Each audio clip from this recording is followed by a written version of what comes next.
Sup YouTube, it's John here from tehkseven, and I hope y'all is doing swell. Anyone else following the Olympics? Great stuff, isn't it? I have a funny story to share. My sister's gonna kill me, but what ifs. When Canada won gold for various events, she actually cried happy tears. And for some reason I find that funny, so I thought I'd share. Got some cool mobile news for you today, so just sit back and let's get to it. One of the most interesting stories for today would be that the executive vice president at Nokia marketing has more or less admitted that the Nokia N97, well, sucked. Yeah, that's right. I have to give props to him for coming forth with his opinions of the matter though. He stated that the N97 did well in terms of sales, but they recognized that the device was quite poor with the user experience. Nokia has taken these experiences and feedback to help with the engineering of Symbian 3, which they think will be perfect. Strong claim, but that'd be awesome. From the looks of the interview, there might, don't quote me on this, there might be a new firmware update for the N97 that will fix up the bugs and optimize the phone even further. He has said that he has had many sleepless nights due to the N97 issues, and that Symbian 3 is the ultimate answer.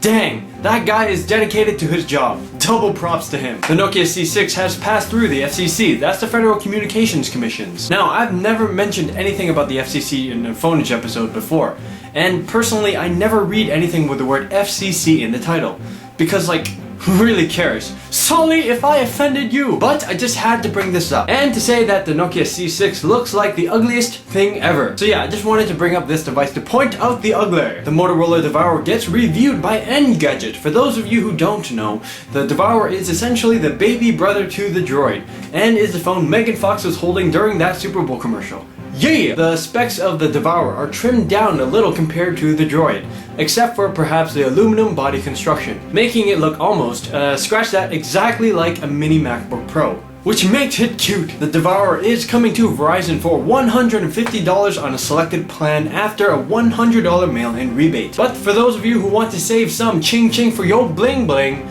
Best Buy is selling the Devour for $99 on February 25th. Hey, that's tomorrow! Not feeling the Devour? Well, Best Buy has also lowered the price of the Droid to $99. So my QQ for you today would be for $99. Would you prefer to buy the Devour or the Droid?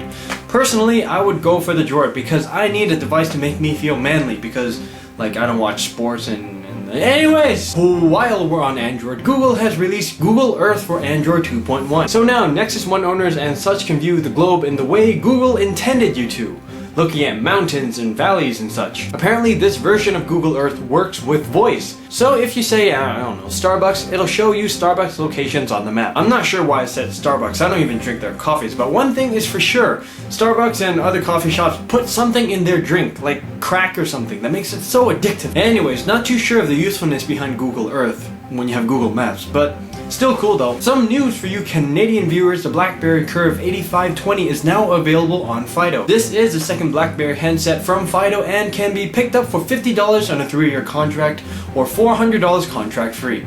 Not exactly the best berry around, but hey, it's available for you Fido people. The Samsung Wave gets reviewed in video mode. The Wave along with the IVE 8520, aka the Beam, aka the Halo, are two of the newest devices powered by Samsung's own Bada UI, aka a modified Android OS, but uglier. One of the most talked about features of both the Wave and the Beam would be the new Super AMOLED screen. As comparisons have shown, the screens of the Wave or the Beam have totally pwned that of the Nexus 1 or the iPhone. Check out the video to learn more about the Wave and to see the UI in action. Are you a Final Fantasy fan? No. Do you have an iPhone?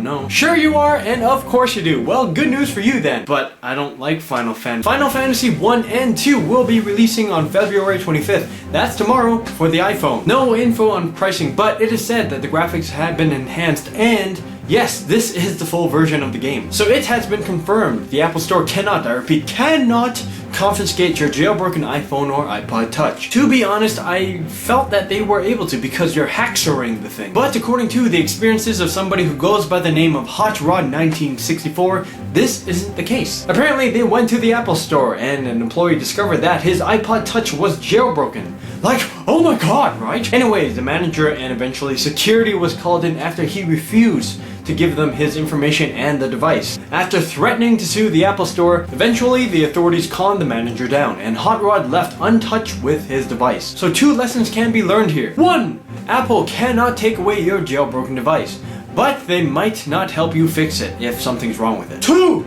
If threaten to sue and you can get away with stuff. Use this technique sparingly though. Today's theme of the day would be the Pulse theme for the Blackberry Storm. The theme resembles the totally awesome first else UI. The graphics look extremely clean, simplistic, and futuristic. The theme is free to try and can be picked up for $6.99. Kinda pricey, but hey, at least you can try before you buy. This episode of Phonage is brought to you by my favorite Asian YouTuber, MyChonny. Well, your mother is so fat that when she do the Tai Chi, she too slow!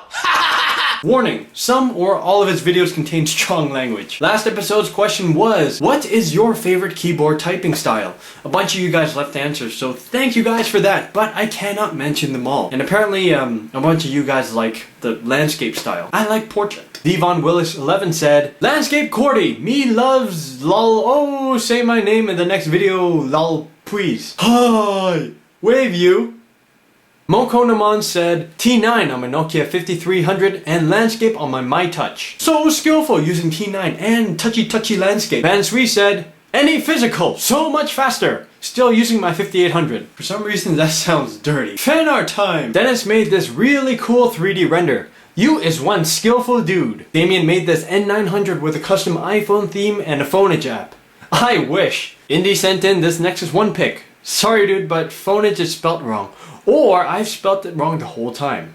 And TB sent in this pic. Not sure who the other Asian kid is though. So if you want your art featured on this show, please send it to john@tehkseven.net. I hope you guys like this episode. For free mobile downloadables, that's themes, wallpapers, and ringtones, check out tehkseven.net. For all the stuff we talked about today, check out the links on the side. This was John from T7 and I will see you guys on Friday.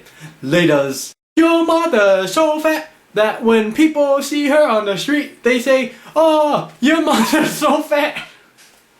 I couldn't even get through that one.